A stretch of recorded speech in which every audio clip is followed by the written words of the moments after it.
ചെയ്യുന്നു. ഒരിക്കൽ കൂടെ നിങ്ങളോടൊപ്പം ദൈവവചനമായി ആയിരിക്കാൻ ദൈവം തന്ന വലിയ കൃപയ്ക്കായിട്ട് സ്തോത്രം.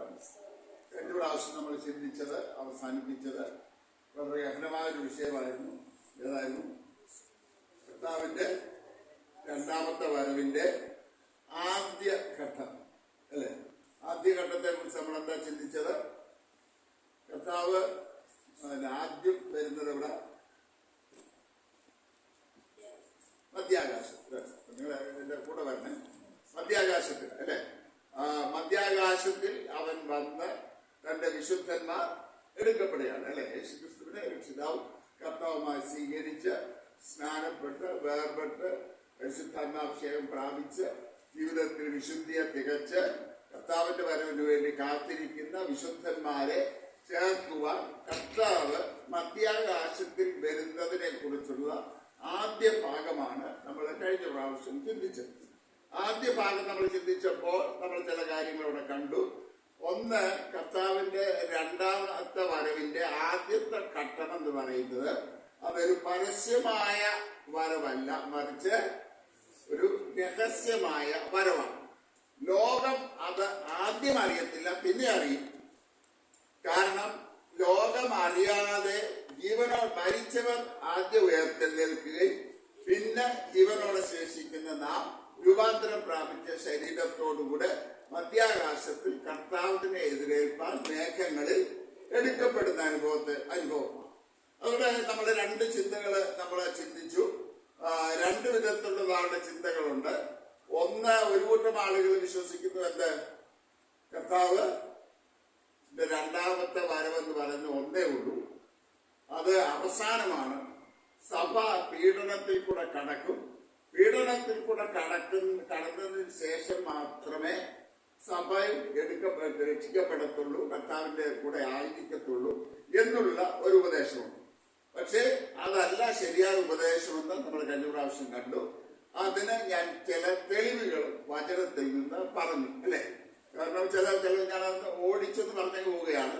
തെളിവുകളെന്ന് പറയുന്നത്, ഒന്ന്, കർത്താവ് പറഞ്ഞു തന്റെ വരവ് കള്ളൻ വരുന്നത് പോലെ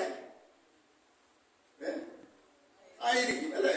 ഞാൻ കള്ളൻ വരുന്നത് പോലെ ആയിരിക്കും കർത്താവിന്റെ വരവ്. കള്ളൻ വരുന്നത് പറഞ്ഞിട്ടാണോ? ആണോ? അല്ല. കർത്താവിന്റെ രണ്ടാമത്തെ വരവ് മഹോദ്രവം എല്ലാം കഴിഞ്ഞ് അന്ത്യക്രിസ്തുവിന്റെ പീഡനം എല്ലാം കഴിഞ്ഞ് ആണ് കർത്താവിന്റെ വരവെങ്കിൽ വാസ്തവം നമുക്കറിയാം. കാരണം പിശാച് ഇവിടെ വാഴ്ച തുടങ്ങി കഴിയുമ്പോൾ പ്രത്യക്ഷമായ ലക്ഷണങ്ങൾ ഈ ലോകത്തിൽ നടക്കും. അപ്പൊ ലോകത്തിൽ നടന്നു കഴിയുമ്പോൾ നമുക്കറിയാം കർത്താവ് ഇനിയിപ്പോ ഒരു ഇത്ര വർഷം കൂടെ കഴിഞ്ഞു കഴിഞ്ഞാൽ, ഒരു 7 വർഷം കൂടെ കഴിഞ്ഞാൽ കർത്താവ് വരും. അപ്പൊ അങ്ങനെയാണെങ്കിൽ നമുക്ക് ഒരുങ്ങിയിരിക്കാം. പക്ഷെ ഒരുങ്ങിയിരിക്കുന്ന പറയുന്നത് നടക്കത്തൊന്നുമില്ല. കർത്താവ് ഇന്ന് മാനസാന്തരപ്പെട്ട് രക്ഷിക്കപ്പെട്ട് സ്നാനപ്പെട്ട് മാനസാന്തരപ്പെട്ട് ഇറങ്ങാന് അഭിമാനവും പിടിവാശി ദുരഭിമാനവും കുടുംബ പാരമ്പര്യവും ഒക്കെ പറഞ്ഞിരിക്കുന്ന നമ്മളുണ്ടോ? രക്ഷിക്കപ്പെടാതെ വേർപെടാതെ ആരാധിക്കാൻ മനസ്സില്ലാതെ നിൽക്കുന്നവരുണ്ടോ? അന്നത്തെ മഹാപീഡനത്തിൽ കൂടെ കടന്ന് രക്ഷിക്കപ്പെടുമോ ഇല്ലയോ എന്നുള്ളത് അവരവരാലോചിക്കേണ്ട കാര്യമാണ്. പക്ഷെ അതിനുപോലും വ്യവസ്ഥയില്ല, സംഭവിക്കത്തില്ല. കാരണം ആ സമയത്ത് സഭയോട് എടുക്കപ്പെട്ട് കഴിഞ്ഞാൽ പിന്നെ ആർക്ക് മാത്രമേ രണ്ടാമതൊരു അവസരമുള്ളൂ? യഹൂദന് മാത്രമേ ഒരു അവസരമുള്ളൂ. നമ്മളൊക്കെ ജാതികളാണ്. അത് നമ്മൾ കഴിഞ്ഞ പ്രാവശ്യം ചിന്തിക്കും. ജാതികളായ നമുക്ക് രണ്ടാമതൊരു അവസരം കൂടെ നമുക്ക് ലഭിക്കുന്നില്ല.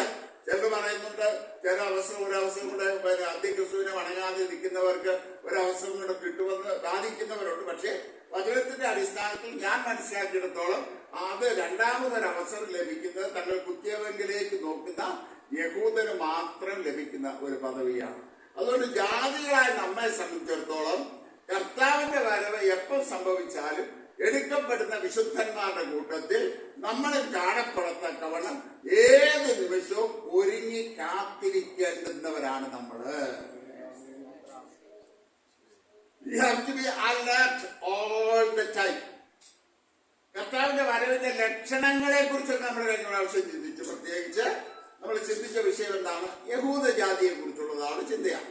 യഹൂദന് അത്തിയെ നോക്കി ഒരു ഉപമ പഠിപ്പി, അതിന് കൊമ്പ് ഇളതായി ഇള തളർക്കുമ്പോൾ വേനൽ അടുത്തു എന്ന് ഓർത്തുകൊള്ളുവി എന്നുള്ളതാണ് വാക്യം നമ്മൾ കണ്ടു. അത്തി യഹൂദനെ ചൂണ്ടിക്കാണിക്കുകയാണ്. യഹൂദൻ ലോകത്തിന്റെ നാനാഭാഗങ്ങളിലേക്കും ചിതറപ്പെട്ട ഇന്ന് ദൈവം അവരെ കൂട്ടിച്ചേർത്തു, അവരൊരു രാജ്യമായി തീർന്നു. ഓരോ യുദ്ധങ്ങൾ കഴിയുന്നതോറും യഹൂദന്റെ സാമ്രാജ്യം വർദ്ധിച്ചു വരുന്നതല്ലാതെ ലോകത്തിൽ ഒരു ശക്തിക്കും യഹൂദനെ കീഴടക്കാൻ കഴിയാതെ വണ്ണം അവൻ ഇന്നും ഒരു അജേയ ശക്തിയായി നിൽക്കുന്നതിന്റെ കാരണമെന്ന് പറയുന്നത് അനേക വർഷങ്ങൾക്ക് മുൻപ് പ്രവാചകന്മാർ മുഖാന്തരം ദൈവം അരുളി ചെയ്ത വാഗ്ദത്തത്തിന്റെ നിവൃത്തിയാണ്. ഒരു കാര്യം നമ്മൾ ഓർത്തോണം, നമ്മുടെ ദൈവം വാഗ്ദത്തങ്ങളിൽ വിശ്വസ്തനാണ്. വാക്ക് പറഞ്ഞാൽ മാറുന്നവനല്ല. തന്റെ പ്രവാചകന്മാരിൽ കൂടെ, തന്റെ ദാസന്മാരിൽ കൂടെ കാലാകാലങ്ങളിൽ അരുളി ചെയ്തതെല്ലാം ഇന്ന് നമ്മുടെ തലമുറയിൽ നിവർത്തിയാകുന്നത് കാണാൻ ഭാഗ്യം ലഭിച്ച തലമുറയാണ് നാം. ഹല്ലേലൂയ. നമ്മുടെ പൂർവ്വപിതാക്കന്മാർ കഷ്ടപ്പെട്ട് സ്നാനപ്പെട്ട് ഇറങ്ങിയ സമയത്ത് അവർ ദൂരവേറിയ കർത്താവിന്റെ രണ്ടാമത്തെ വരവിനെ കുറിച്ച് അവർക്ക് കാണാൻ കഴിയുള്ളൂ. അവർ വിശ്വാസത്താലാണ് കർത്താവിന്റെ വരവിനെ കുറിച്ച് ചിന്തിക്കുകയും പ്രസംഗിക്കുകയും ചെയ്തത്. പക്ഷേ ഇന്ന് ഇത്രയും സംഭവങ്ങളൊക്കെ നടന്നിട്ടും നമ്മൾ കർത്താവിന്റെ രണ്ടാമത്തെ വരവിനെ കുറിച്ചുള്ള പ്രസംഗങ്ങള് കേൾക്കുന്നേ ഇല്ല. കാരണം ഇന്ന് നമുക്കെല്ലാം, കഴിഞ്ഞ ദിവസം ദേവദാസ് പ്രസംഗിക്കുന്നത് കേട്ടു, ഇന്ന് എവിടെ ചെന്നാലും എന്തോ പ്രസംഗമേ ഉള്ളൂ, വിടുതലിന്റെ പ്രസംഗം അല്ലേ? നിങ്ങൾക്ക് രോഗസൗഖ്യം കിട്ടും, നിങ്ങൾക്ക് കാറ് കിട്ടും, നിങ്ങൾക്ക് ബസ് കിട്ടും, നിങ്ങൾക്ക് വീട് കിട്ടും, എല്ലാ ആവശ്യവും കർത്താവ് തരും. അപ്പൊ ഇന്ന് വിടുതലിന്റെ കാലഘട്ടം. പക്ഷെ ഒരു കാലഘട്ടത്തിൽ ദൈവം അനേക പാരമ്പര്യങ്ങളൊക്കെ വിട്ട് കഷ്ടപ്പെട്ട് ഇറങ്ങിയതിന്റെ പിന്നില് അവർക്ക് ഒരൊറ്റ ലക്ഷ്യമേ ഉണ്ടായിരുന്നുള്ളൂ, കർത്താവിന്റെ വരവിൽ എടുക്കപ്പെടണം, നിത്യതയിൽ കാണണം. അവർക്ക് വിടുതലല്ലായിരുന്നു പ്രശ്നം, രോഗസൗഖ്യമല്ലായിരുന്നു അവരുടെ വിഷയം, ദാരിദ്ര്യം മാറുന്നതല്ലായിരുന്നു അവരുടെ വിഷയം. പക്ഷെ അവരുടെ വിഷയം ഒരൊറ്റ ലക്ഷ്യം മാത്രം, രോഗമില്ലാത്ത, ദുഃഖമില്ലാത്ത, കണ്ണുനീരില്ലാത്ത എന്റെ കർത്താവ് എനിക്ക് വാഗ്ദത്തം ചെയ്ത ദേശത്ത് ഞാൻ എത്തിച്ചേരണം. അതിനുവേണ്ടി ഞാൻ എന്ത് ത്യാഗവും സഹിക്കാൻ തയ്യാറാണെന്നുള്ള വലിയ ബോധ്യമായിരുന്നു അവരെ സംബന്ധിച്ചിടത്തോളം ഉണ്ടായിരുന്നു. അപ്പൊ ഇത്രയും കാര്യങ്ങൾ നമ്മൾ കഴിഞ്ഞ ആഴ്ച ചിന്തിച്ചു. നമുക്കിനി ഒരു വാക്ക് പ്രാർത്ഥിക്കാം. പ്രാർത്ഥിച്ചതിന് ശേഷം പല ശുശ്രൂഷയിലേക്ക് ഞങ്ങളുടെ വാഴ്ത്തപ്പെട്ട സ്വർഗീയ പിതാവേ, ഞങ്ങൾ ഒരുമിച്ച് അപ്പന്റെ പാദപീഠത്തിൽ അടുത്ത് തന്നെയാണ്. അപ്പ ഒരുപാട് പുസ്തകങ്ങൾ വ്യാഖ്യാനിക്കാൻ പോകുന്നു. അവയെ ഈ വചനത്തോട് ഒന്ന് കൂട്ടുന്നവരും കുറയ്ക്കുന്നവരും ശപിക്കപ്പെട്ടവരും അവിടുത്തെ വചനം പറയുന്നു. അവയെ എന്റെ അല്പമായ അറിവ് പരിശുദ്ധാത്മാവെ അങ്ങ് തന്നതായിട്ടുള്ള വെളിച്ചത്തിന്റെ അടിസ്ഥാനം അതിൽ പറയുന്നതായിട്ടുള്ള ഈ തിരുവചനം ഒരുപാട് പുസ്തകത്തിനുള്ള വ്യാഖ്യാനം സ്വർഗം അംഗീകരിച്ച് പെരുമാറാൻ എന്തെങ്കിലും കുറവുണ്ടെങ്കിൽ ക്ഷമിക്കണം. ഓർക്കല്ലേ കേട്ടാൽ അങ്ങയുടെ മഹത്വത്തിലാക്കി സകലവും തീർക്കണം. പരിശുദ്ധാത്മാവ് ഞങ്ങളുടെ മധ്യത്തിൽ ശക്തമായ ഉദാഹരണം പിശാചിന്റെ അവനെയും അവന്റെ സകല സൈന്യങ്ങളെയും കാൽവരെ തോൽപ്പിച്ചെന്ന് മാത്രമല്ല, അവസാനമായിട്ട് അവരെയും അവന്റെ സകല സൈന്യത്തെയും കത്തുന്ന തീപ്പൊയ്യിൽ തള്ളിയിടുന്നതാണ് ദൂതിമാർക്കാരമടിയെ പ്രസംഗിക്കുമ്പോൾ ഞങ്ങളുടെ ജീവിതങ്ങളില് അവൻ കെട്ടിവെച്ചിരിക്കുന്ന കെട്ടുകൾ പൊട്ടണം, അവൻ അഴിച്ചുവെച്ചിരിക്കുന്ന ബന്ധനങ്ങൾ അഴിയണം, ദുഃഖങ്ങൾ ഒടിയണം, ആവശ്യമില്ലാത്ത ബന്ധനങ്ങൾ പകരണം. യേശുവിന്റെ നാമത്തിൽ സംഭവിക്കണം. ഒരു വലിയ വിടുതല് ഞങ്ങളുടെ മധ്യത്തിൽ നടക്കാൻ സ്വർഗപടിയാക്കണമെന്ന് പ്രാർത്ഥിക്കുക. ഏകാഗ്രതയോടെ അവിടുത്തെ വചനത്തിൽ ഞങ്ങളെ ഇരുത്തിയാക്കുക. പിശാച് കർത്താവിന്റെ വിതരണപ്പെടുന്ന വചനം കുത്തിക്കൊണ്ടുപോകാൻ സമ്മതിക്കരുത്. ഗൗരവത്തോടെ വളരെ പ്രാർത്ഥനയോടെ ശ്രദ്ധയോടെ അവിടുത്തെ വചനത്തിന് പിരിപ്പാൻ സ്വർഗബന്ധുവാൾക്കാർ ഞങ്ങളെ സഹായിക്കണമെന്ന് പ്രാർത്ഥിക്കുന്നു. അപ്പച്ചന്റെ കാര്യങ്ങളിലേക്ക് എളിവരെയും കേൾവിക്കാരാജിന്റെ മക്കളെയും ഏൽപ്പിച്ച് പ്രാർത്ഥിക്കുന്നു. സകല മഹത്വം തെളിക്കണം. പുത്രനെ ക്രൂശിനെ ഞങ്ങളുടെ മധ്യത്തിൽ ഉയർത്തണം. എല്ലാം തിരുനാമ മഹത്വത്തിലാക്കി തീർക്കണം. പ്രാർത്ഥന കേട്ടതിനായി സ്തോത്രം. യേശു ക്രിസ്തുവിന്റെ വലിയ നാമത്തിൽ തന്നെ. ഈ രണ്ടാമത്തെ വരവിന്റെ ആദ്യ ഭാഗം എക്സ്പ്ലെയിൻ ചെയ്യാൻ എളുപ്പമാണ്. പക്ഷെ രണ്ടാമത്തെ ഭാഗം എന്ന് പറയുന്നത് ഭയങ്കര കടുകട്ടിയാണ്. ഞാൻ വാസ്തവത്തിൽ ഒത്തിരി പ്രാർത്ഥിച്ചു. കർത്താവേ, ഞാൻ പ്രാർത്ഥിച്ചപ്പോൾ നിങ്ങൾ ശ്രദ്ധിച്ചു കാണും. വചനത്തിൽ പറഞ്ഞു, ഓരോ ദിവസത്തിൽ പറഞ്ഞു, ഈ വചനത്തോടെ ആരെങ്കിലും കൂട്ടിച്ചേർക്കുന്നവൻ ശപിക്കപ്പെട്ടവൻ, ഉറയ്ക്കുന്നവൻ ശപിക്കപ്പെട്ടു. അത് ഞാൻ കർത്താവ് ഞാൻ ഒത്തിരി പ്രാർത്ഥിച്ചാൽ ഞാൻ ഇന്ന് രാവിലെ പ്രാർത്ഥിച്ചു. കർത്താവേ, എന്റെ വായിൽ നിന്ന് വരുന്ന ഒരൊറ്റ വാക്കുപോലും ആവശ്യമില്ലാത്ത ഒരു വാക്ക് പോലും വരാൻ ഇടയാകരുതേ എന്ന് പ്രാർത്ഥനയോടുകൂടിയാണ് ഞാൻ നിങ്ങളുടെ മധ്യത്തിലായി. വളരെ ശ്രദ്ധയോടുകൂടി നമുക്കിരിക്കുക. ഈ പിശാചിന്റെ വലിയൊരു തന്ത്രമാണ് അവനെ കുറിച്ച് പറയുന്നതും അവന്റെ അന്ത്യകാലത്തെ കുറിച്ചൊക്കെ പറയുന്നതൊന്നും പിശാചിന് സന്തോഷമാണോ? ആണോ? അല്ല അല്ലെ? അതുകൊണ്ട് അവരെന്തോ ചെയ്യും? നമ്മുടെ ചിന്തകളെ അവൻ കളയും. നമ്മൾ ഇവിടെ ഇരിക്കുമ്പോൾ തന്നെ ഇപ്പൊ എവിടെയെല്ലാം പോയി? കാനഡയ്ക്ക് വേണേ പോവും, അമേരിക്കയ്ക്ക് വേണേ പോവും,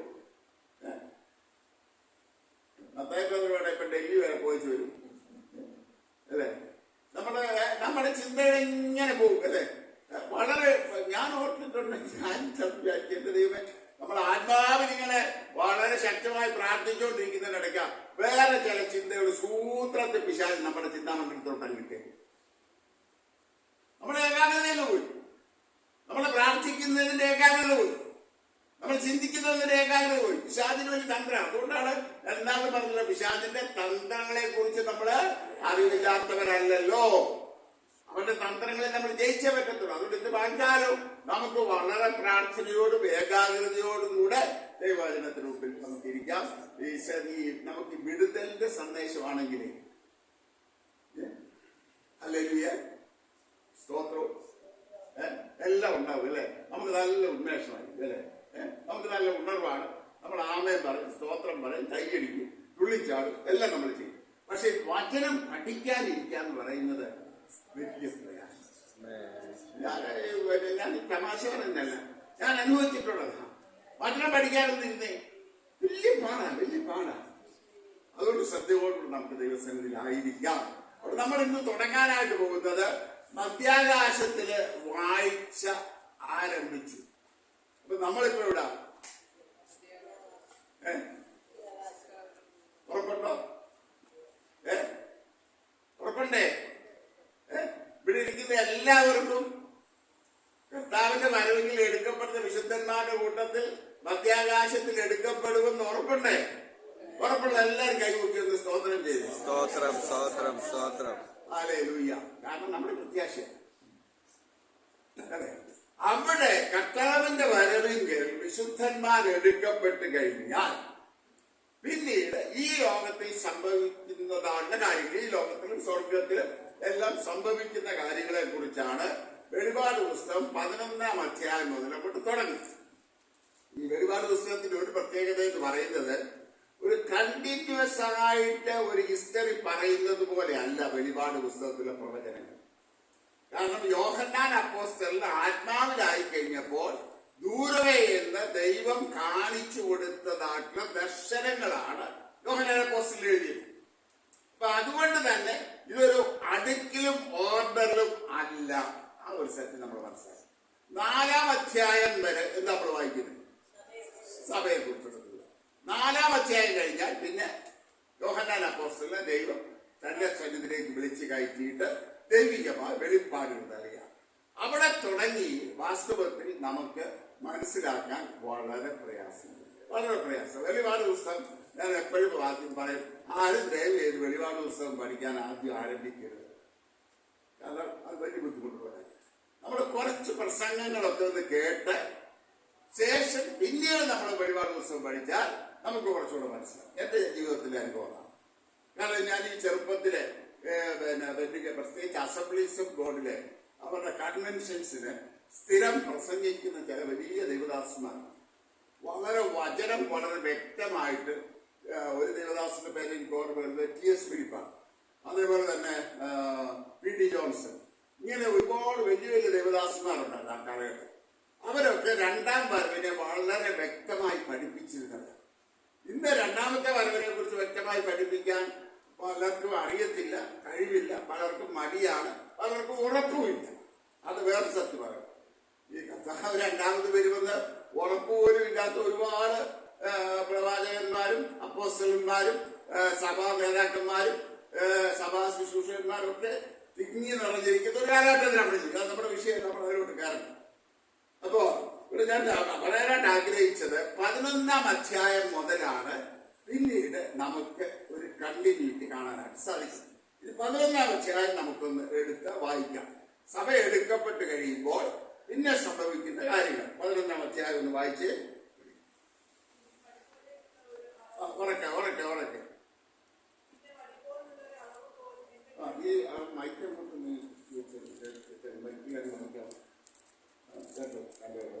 ഞാൻ പിന്നെ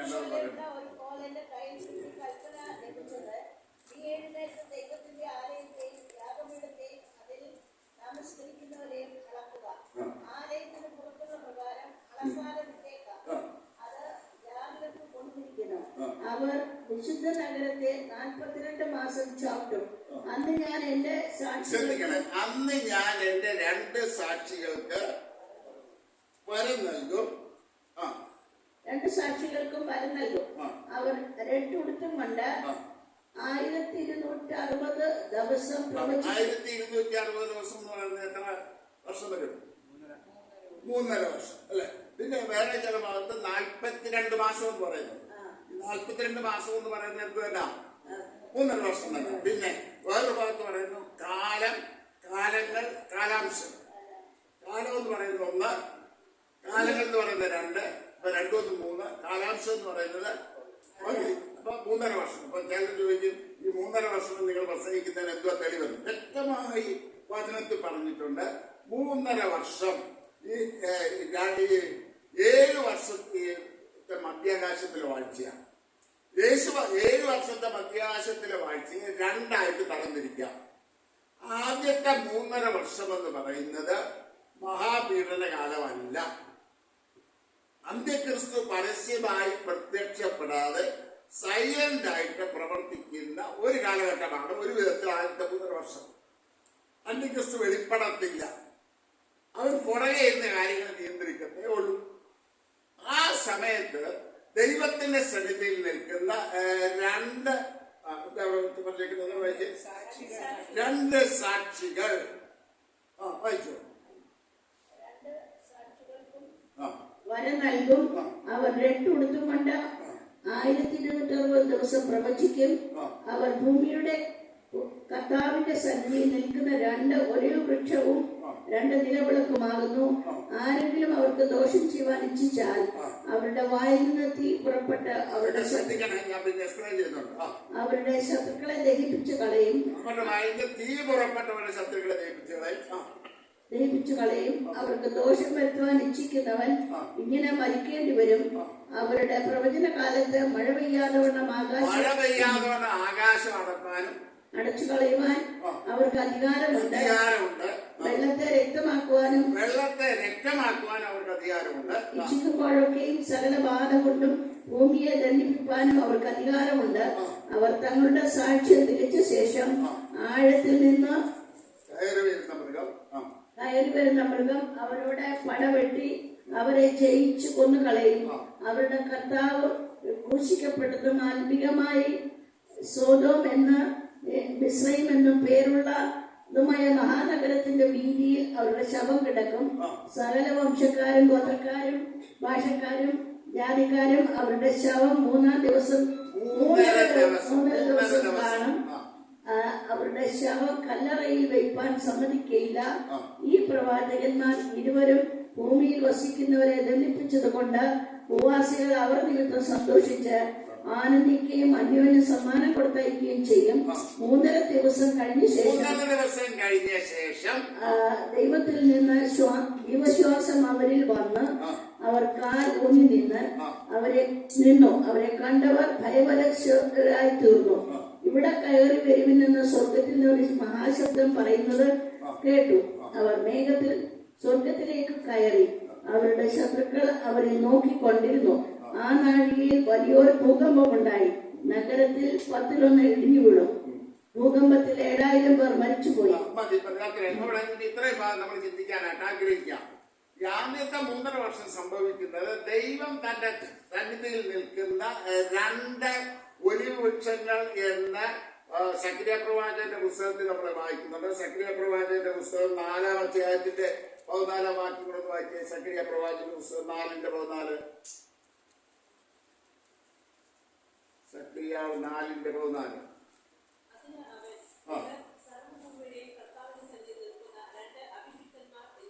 രണ്ട് അഭിഷക്തന്മാർ എന്ന് പറഞ്ഞപ്പോ രണ്ട് അഭിഷക്തന്മാർ അഥവാ രണ്ട് ഒലിവ് വൃക്ഷങ്ങൾ അഥവാ രണ്ട് സാക്ഷികൾ.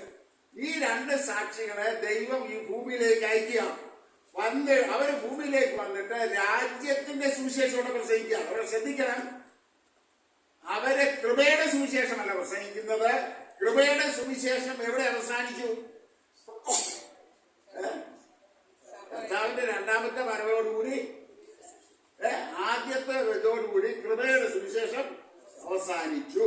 ഇത് ദൈവരാജ്യത്തിന്റെ സുവിശേഷം. അതുകൊണ്ട് കർത്താവ് പറഞ്ഞത് ദൈവരാജ്യത്തിന്റെ സുവിശേഷം എല്ലാവരും പ്രസംഗിക്കപ്പെടും. അപ്പോൾ അതായത് ഇന്റർപ്രിട്ടേഷൻ കിട്ടും.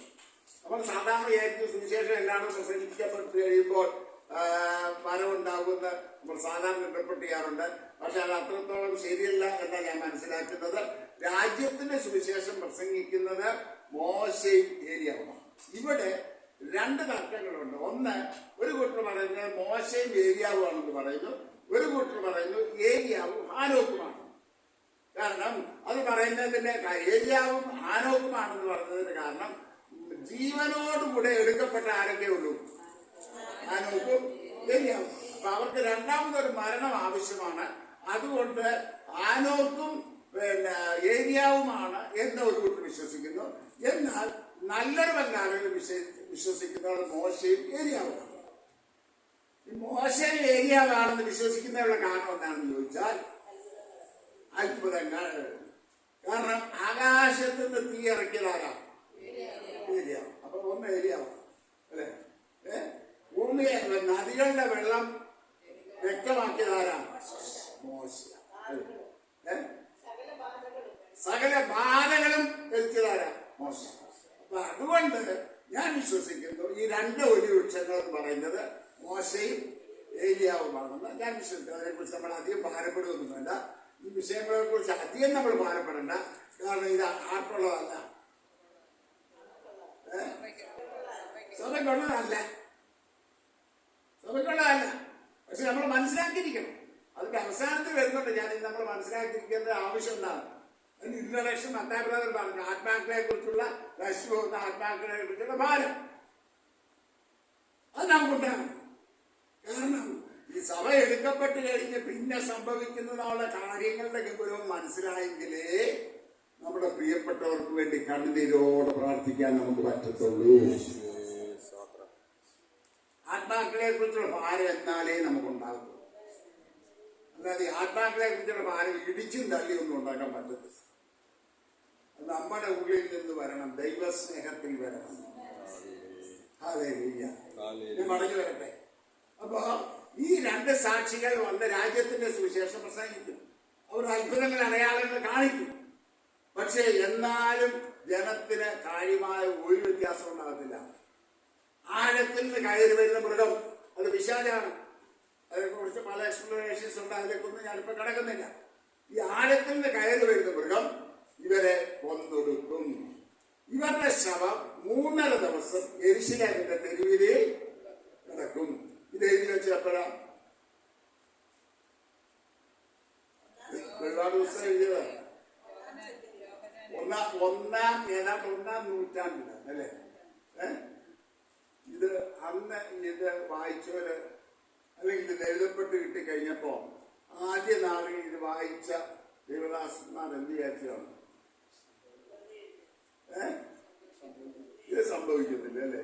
ലോകം എന്ന് പറഞ്ഞ എത്ര വിശാലം അല്ലെ? യെരൂശലേം എന്ന് പറയുന്ന ഒരു ചെറിയ നഗരം. ആ യെരൂശലേമിന്റെ തെരുവീതിയിൽ രണ്ടുപേരുടെ ശവം 3.5 ദിവസം കിടക്കുമെന്നും ലോകത്തുള്ള സകല മനുഷ്യരും ഭാഷക്കാരും വംശക്കാരും എല്ലാം അത് കാണുമെന്നും ഈ കിതാബിനകത്ത് വാക്കുപയോഗിക്കുന്ന ക്ഷമിക്കണം.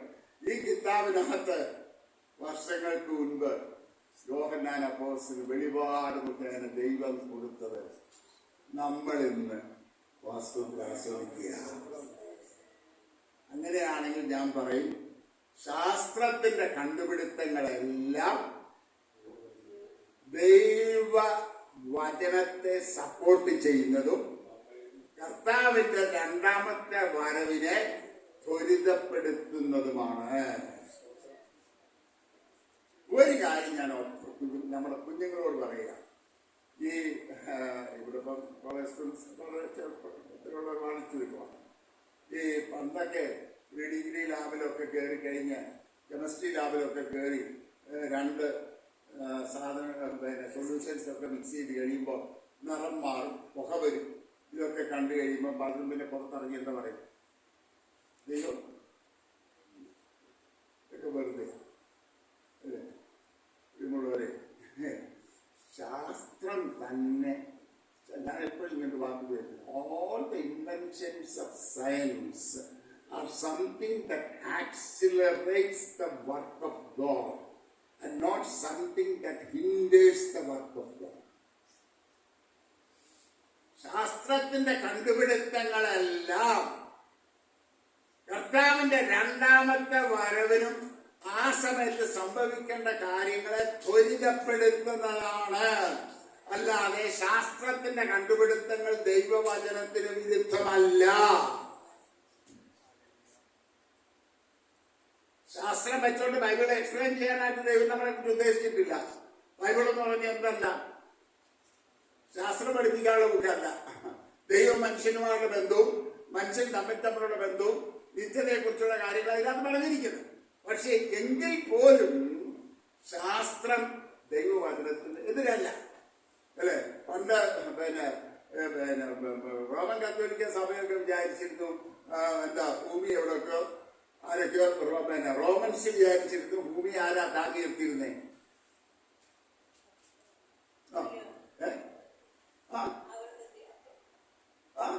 ഒരു ദേവനുണ്ടായിരുന്നല്ലോ, ഹെർക്കുലീസ്. ഹെർക്കുലീസ് ആണ് ഈ പ്രപഞ്ചത്തെ മുഴുവൻ ഇങ്ങനെ താങ്ങി നിർത്തിയേക്കുന്നെന്നുള്ളതായിരുന്നു റോമൻ സാമ്രാജ്യത്തിന്റെ അവരുടെ ചിന്ത അല്ലേ? പക്ഷേ പണ്ട് മുതലേ ഇയ്യോബ് എഴുതി വെച്ചു, ദൈവം ഭൂമി അതിന്റെ നാസ്തിത്വത്തിന്മേൽ ഇരിക്കുന്നു. ഹല്ലേലൂയ. ഭൂമിയെ നാസ്തിത്വത്തിന്മേൽ ദൈവം തൂക്കിയിരിക്കുന്നു. പ്രിയമുള്ളവരെ, ദൈവവചനം ശാസ്ത്രത്തിനെതിരല്ല. വേറൊരു കാര്യം നിങ്ങൾക്ക് അറിയാമോ? ലോകത്തിലുള്ള വലിയ ശാസ്ത്രജ്ഞന്മാർ മിക്കവാറും എല്ലാവരും വിശ്വാസികളായി. അതിൽ നല്ലൊരു പങ്കും യഹൂദന്മാരായി. എല്ലാ പ്രധാനപ്പെട്ട ഞാൻ ഓരോന്നും വിശദീകരിക്കുന്നില്ല, ഞാൻ അതിനെക്കുറിച്ചൊന്നും എഴുതിയിട്ടുമില്ല. ലോകത്തിലുള്ള പ്രധാനപ്പെട്ട ഇന്ന് ലോകം അനുഭവിക്കുന്ന പല പ്രധാനപ്പെട്ട കണ്ടുപിടുത്തങ്ങളുടെയും പുറകിൽ യഹൂദന്മാരാണ്. കാരണം യഹൂദനാരാ? ദൈവത്തിന്റെ സ്വന്തം ജനമാണ്, ദൈവം കൊടുത്ത ബുദ്ധിയാണ്. ഹല്ലേലൂയ. ശാസ്ത്രജ്ഞന്മാർ, നല്ലൊരു പങ്ക് ശാസ്ത്രജ്ഞന്മാരും ദൈവവചനത്തിനെതിരല്ല, ദൈവവചനത്തെ അനുകൂലിക്കുന്നു. ഇവൻ ഡാർവിനെ കുറിച്ച് പോലും പറയുന്നു.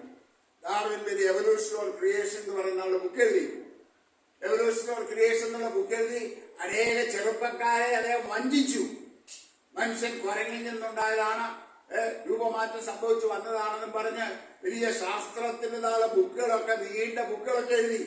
അവിടുന്ന് ഇവിടുന്നൊക്കെ ഫോസിലൊക്കെ എടുത്ത് ഈ ചത്തമൃഗങ്ങളുടെയും ചത്ത മനുഷ്യന്റെ ഒക്കെ എല്ലുകളൊക്കെ എടുത്ത് ഇത് തമ്മിലൊക്കെ കൂട്ടിയൊക്കെ യോജിപ്പിച്ച് ഇത് ഒന്നിൽ നിന്ന് ഒന്ന് വന്ന് ഒന്നിൽ നിന്ന് ഒന്ന് വന്നെന്ന് പറഞ്ഞ് ഇങ്ങനെ ശാസ്ത്രത്തെ ആ രീതിയിൽ ഓട്ടിമാറ്റി. പക്ഷേ ഡാർവിൻ പോലും അദ്ദേഹത്തിന്റെ അവസാന നാളിൽ അദ്ദേഹത്തിന്റെ ലൈഫ് ഹിസ്റ്ററി പറയുന്നത്, ഡാർവിൻ അവസാന നാളായപ്പോൾ ഡാർവിൻ തന്റെ കിടക്കുമ്പോൾ തന്നെ ശുശ്രൂഷിച്ചുകൊണ്ടിരുന്ന നേഴ്സിനോട് പറഞ്ഞു അവിടോട്ടുള്ള വാതിൽ തുറന്നിടാൻ. അതുവരെ അടച്ചിട്ടിരുന്ന വാതിലാണ്, കാരണം അതിനപ്പുറത്ത് ഒരു ആരാധന സ്ഥലമുണ്ട്. അവിടെ വിശ്വാസികളുടെ ആരാധന എപ്പോഴും നടക്കുന്നു.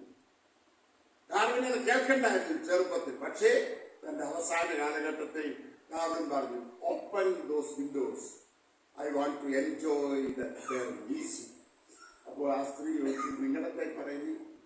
ലോകം മുഴുവൻ എവല്യൂഷൻ മുഴുവൻ ഉണ്ടായതാണെന്ന് പറഞ്ഞ് ലോകത്തെ മുഴുവൻ വഞ്ചിച്ച് നിങ്ങൾ ഇപ്പൊ സുവിശേഷം കേൾക്കണമെന്ന്. എന്താ നിങ്ങൾ പറയുന്നതിന് അർത്ഥം? അദ്ദേഹം പറയുന്നത്, ഞാൻ എന്റെ ചോരത്തിളപ്പിൽ എന്തൊക്കെയോ വികലങ്ങളായിട്ടുള്ള തത്വശാസ്ത്രങ്ങൾ ഞാൻ ലോകത്തിന് കൊടുത്തു. ഞാൻ ഇന്ന് അതിനെക്കുറിച്ച് ദുഃഖിക്കുന്നു. പ്രിയമുള്ളവരെ, ഒരു കാര്യം എപ്പോഴും ഈ വചനത്തിന് ഇന്നും മാറ്റും.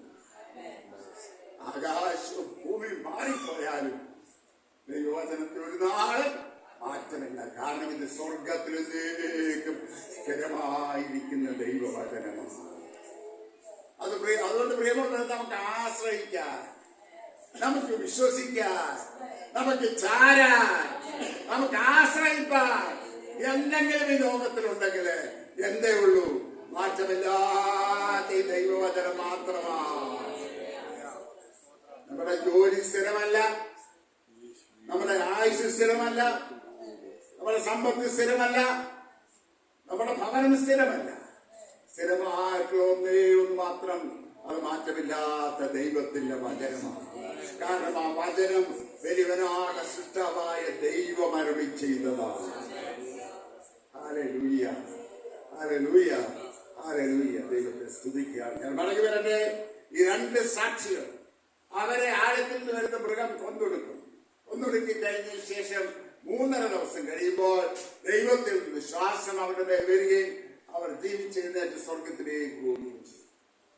അത് സംഭവിച്ചു കഴിഞ്ഞപ്പോൾ ഭൂമിയിൽ വലിയൊരു ഭൂകമ്പവും കാറ്റുമുണ്ടായി. അവസാന ഭാഗത്ത് വായിച്ച്, ഭൂകമ്പത്തില് ഏകദേശം 7000 പേർ മരിച്ചുപോയി. അവിടെ തുടങ്ങുകയാണ്. ആദ്യത്തെ 3.5 വർഷം അങ്ങനെ അവസാനിക്കും. 3.5 വർഷം കഴിയുമ്പോൾ പിന്നെ പിശാച് പതുക്കെ അന്ത്യക്രിസ്തു പതുക്കെ പ്രത്യക്ഷപ്പെടുകയാണ്. വെളിപാട് പുസ്തകം 12-ാം അധ്യായം എടുത്തേ. വെളിപാട് 12 വായിച്ചു. സ്വർഗത്തിൽ വലിയൊരു അടയാളം കാണായി. സ്വർഗത്തിൽ വലിയൊരു അടയാളം കാണായി. സൂര്യനെ അണിഞ്ഞൊരു സ്ത്രീ, അവരുടെ കാൽ കീഴെ ചന്ദ്രനും അവരുടെ തലയിൽ 12 നക്ഷത്രം കൊണ്ടുള്ള കിരീടവും ഉണ്ടായിരുന്നു. അവൾ ഗർഭിണിയായി നോവ് കിട്ടി വേദനപ്പെട്ട് നിലവിളിച്ചു. സ്വർഗത്തിൽ മറ്റൊരു അടയാളം കാണായി. 7 തലയും 10 കൊമ്പും തലയിൽ 7 രാജമുടിയുമായി തീ നിറമുള്ള ഒരു മഹാസർപ്പം. അതിന്റെ വാൽ ആകാശത്തിലെ നക്ഷത്രങ്ങളിൽ 3-1 വലിച്ചു കെട്ടി ഭൂമിയിലേക്ക് എറിഞ്ഞു കളഞ്ഞു. പ്രസവിപ്പാറായ സ്ത്രീ പ്രസവിച്ച ഉടനെ കുട്ടിയെ തിന്നുകളവാൻ മഹാസർപ്പം അവളുടെ മുമ്പിൽ നിന്നു. അവൾ സകല ജാതികളെയും ഇരുമ്പുകോൽ കൊണ്ട് മേയ്പ്പാനുള്ളവരും ആൺകുഞ്ഞിനെ പ്രസവിച്ചു. കുട്ടി ദൈവത്തിന്റെ അടുക്കലേക്കും അവന്റെ സിംഹാസനത്തിലേക്കും പെട്ടെന്ന് എടുക്കപ്പെട്ടു. സ്ത്രീ മരുഭൂമിയിലേക്ക് ഓടിപ്പോയി. അവിടെ അവളെ 1260 ദിവസം പോറ്റേണ്ടതിന് ദൈവം ഒരുക്കിയൊരു സ്ഥലം അവിടെ ഉണ്ട്. ഇത് ആരാണ് ഈ സൂര്യനെ അണിഞ്ഞൊരു സ്ത്രീ? ചിലർ കത്തോലിക്ക സഭ പഠിപ്പിക്കുന്നത് ഈ സൂര്യനെ അണിഞ്ഞ സ്ത്രീ ആരാണെന്നാണ്, കന്യമറിയമാണെന്നാണ്. വ്യക്തമായ ഒരു പഠിപ്പിക്കുന്നതാണ്. പക്ഷെ ഒരു കാര്യം മനസ്സിലാക്കണം, ആ സൂര്യനെ അണിഞ്ഞ സ്ത്രീ എന്ന് പറയുന്നത് ഇസ്രായേൽ മക്കളാണ്. ഇസ്രായേൽ മക്കളാണ് 12 നക്ഷത്രം, 12 ഗോത്രങ്ങൾ. അപ്പൊ വാഗ്ദത്ത ഇസ്രായേലിൽ നിന്നാണ് ആര് വന്നത്? യേശുക്രിസ്തു വന്നത്.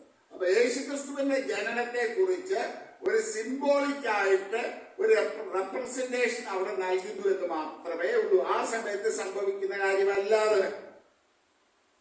എന്നാൽ ഇസ്രായേലിനെ നശിപ്പിക്കാനായിട്ട് അന്ത്യക്രിസ്തു പോരാടാൻ തുടങ്ങി. കാരണം വാഗ്ദത്ത മശിഹ ആരിൽ നിന്നാ വന്നേ? ഇസ്രായേലിൽ നിന്നാ വന്നു.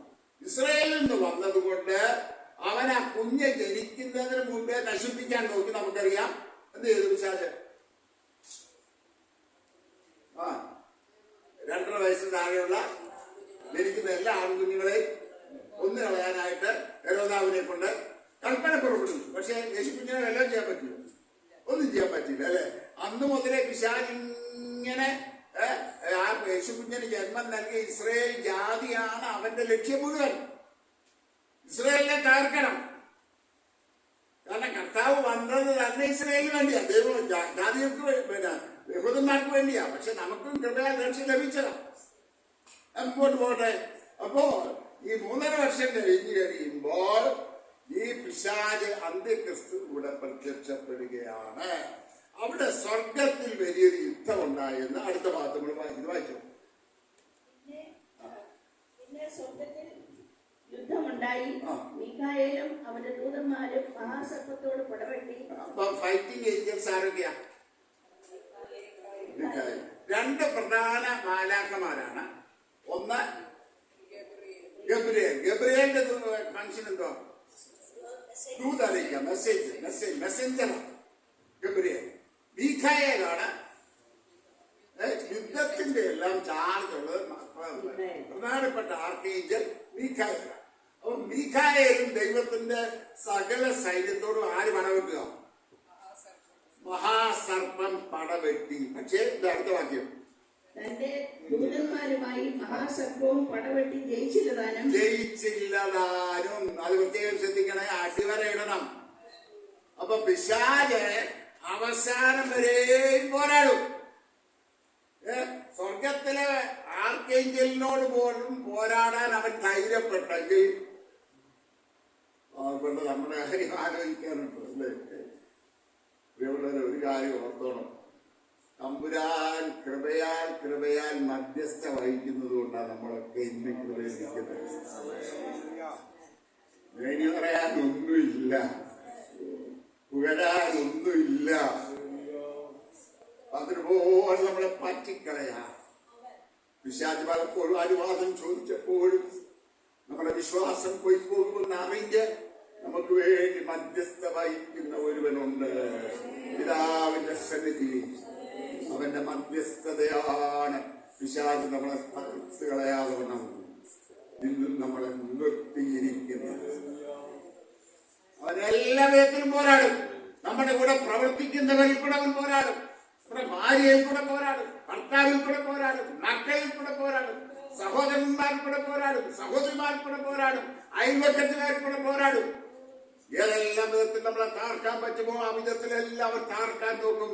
പക്ഷേ നമ്മളിൽ വസിക്കുന്നവർ യഹൂദാഗോത്രത്തിലെ സിംഹമായവനാണ്. യഹൂദാഗോത്രത്തിലെ സിംഹത്തെ തോൽപ്പിക്കുവാൻ ആർക്കും സാധ്യമല്ല. അവനാണ് നമ്മുടെ ഉള്ളിൽ വസിക്കുന്നത്. അതാണ് നമ്മുടെ ധൈര്യം, അതാണ് നമ്മളെ നിലനിർത്തുന്നത്. നമ്മളെന്നും വീണു പോകാതെ നിലനിൽക്കുന്നതിന്റെ ഏക കാരണം കർത്താവിന്റെ മധ്യസ്ഥതയാണ്. ഞാൻ മടങ്ങി വരട്ടെ. സ്വർഗത്തിൽ അവരുടെ സ്ഥലം പിന്നെ കണ്ടതുമില്ല. അവിടെ ഒരു കാര്യം ശ്രദ്ധിക്കണം, വായിച്ചോ അടുത്ത സെന്റൻസ്. ഭൂതലത്തെ മുഴുവൻ തെറ്റിച്ചു കളയുന്ന പിശാചും സാത്താനും എന്ന മഹാസർപ്പമായ പഴയ പാമ്പിനെ ഭൂമിയിലേക്ക് തള്ളിക്കളഞ്ഞു. അവന്റെ ദൂതന്മാരെയും അവനോട് കൂടെ തള്ളിക്കളഞ്ഞു.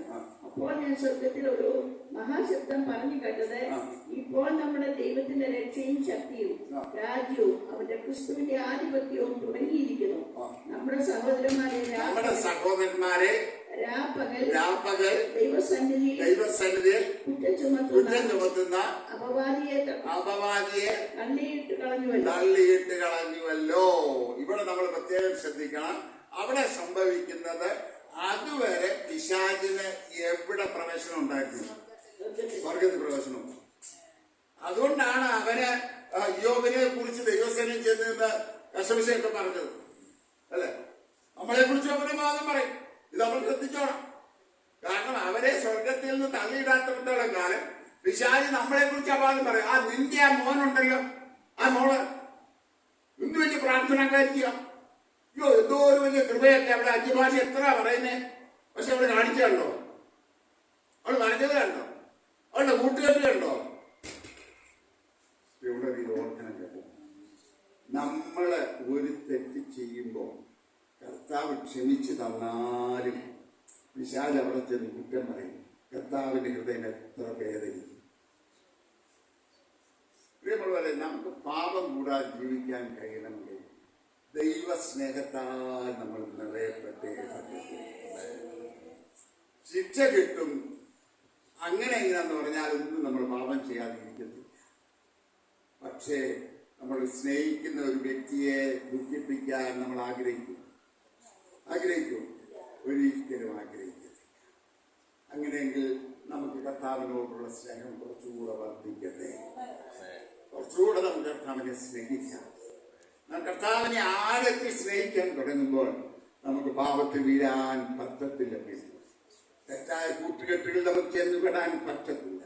തെറ്റായ ബന്ധങ്ങളിൽ ചെന്നുപെടാൻ പറ്റത്തില്ല. നമ്മളെ തന്നെ വിശുദ്ധിയിൽ സൂക്ഷിക്കണമെങ്കിൽ കർത്താവിനോടുള്ള സ്നേഹത്തിൽ നമ്മൾ വർദ്ധിച്ചു വന്നേ പറ്റത്തുള്ളൂ. പിശാച് പോരാടി പക്ഷെ ജയിച്ചില്ല. സ്വർഗത്തിൽ നിന്ന് പിശാചിനെയും അവന്റെ സകല ദൂതന്മാരെയും സ്വർഗത്തിൽ നിന്ന് തള്ളിക്കളഞ്ഞു.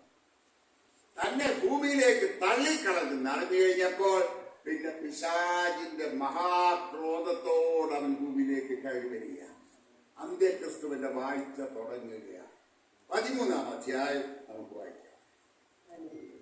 അപ്പോൾ 10 കൊമ്പും 7 തലയും, കൊമ്പുകളിൽ 10 രാജമുടിയും, തലയിൽ ഭൂഷണനാമങ്ങളും ഉള്ള ഒരു മൃഗം സ്വർഗത്തിൽ നിന്ന് കയറുന്നത് ഞാൻ കണ്ടു. സമുദ്രത്തിൽ നിന്ന് കയറുന്നത് ഞാൻ കണ്ടു.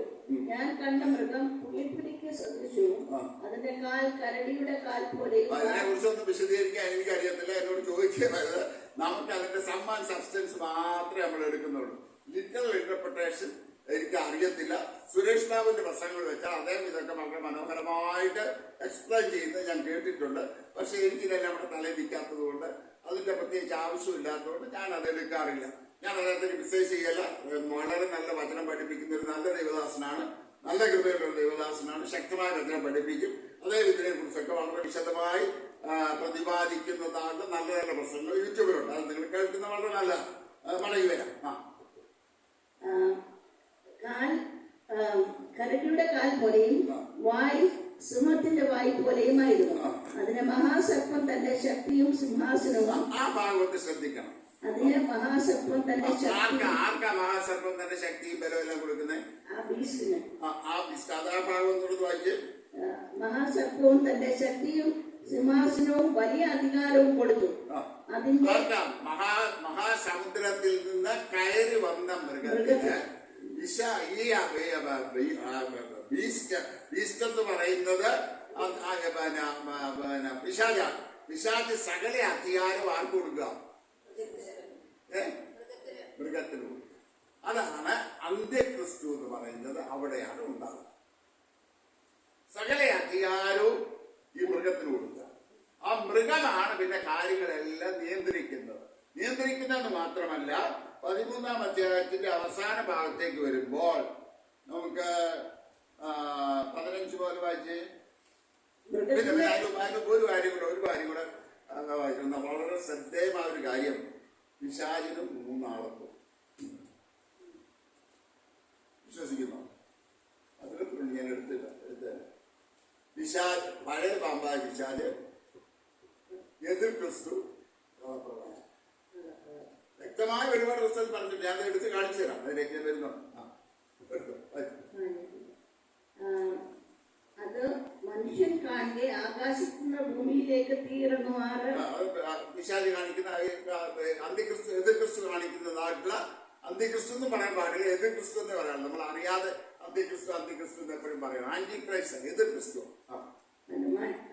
അത് മനുഷ്യർ കാണുക ആകാശത്തുനിന്ന് ഭൂമിയിലേക്ക് തീർന്നുമാറ് വലിയ അടയാളങ്ങൾ പ്രവർത്തിക്കുകയും മൃഗത്തിന്റെ മുമ്പിൽ പ്രവർത്തിപ്പാൻ തനിക്ക് ബലം കിട്ടിയ അടയാളങ്ങളെ കൊണ്ട് ഭൂവാസികളെ തെറ്റിക്കുകയും.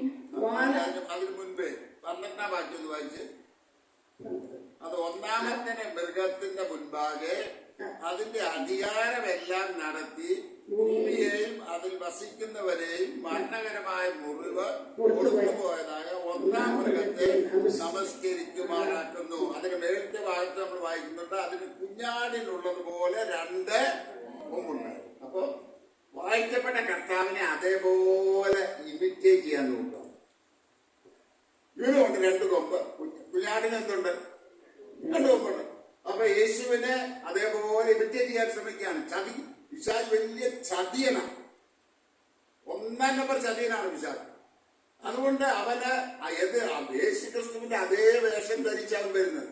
എന്നിട്ട് ഈ യേശു ക്രിസ്തുവിനെ, എതിർ ക്രിസ്തുവിനെ ആരാധിക്കാനായിട്ട് ഒരു ദൂതൻ പറഞ്ഞുകൂടെ. ആ ദൂതനാണ് ദുരാത്മാവ്, ഈവിൾ സ്പിരിറ്റ്.